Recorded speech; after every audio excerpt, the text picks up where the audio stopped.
Nganak na si Blanca kabakyard. Ngayon alas 12. Ano yan? Uy. Pakan. Yun, nilalabas pa ulit. Ito hawa ko ano ko kabakyard. Anak ko, yan o. Kasi timing na ano. Nagpadudo ako tapos sumigaw yung kambing. Anak na pala.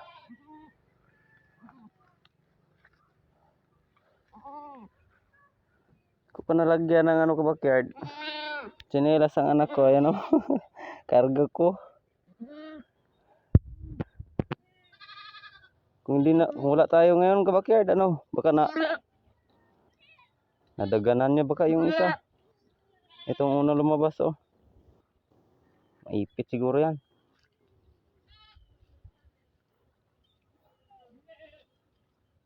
Siguro kabakyard, tatlo to kasi maliit man yan oh.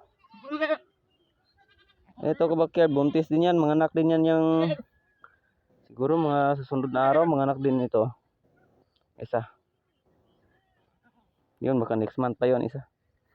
Ito, baka susunod na araw. Malaki yun siya ng kambing natin kabakyard, baka tatlo ang anak niyan.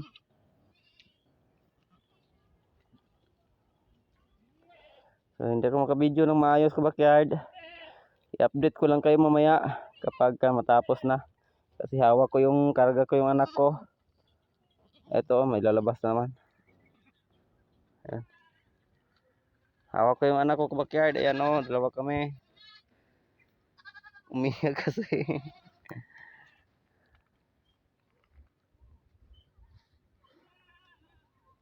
So yan lang kabakyard. Update ko kayo mamaya pagkatapos manganak.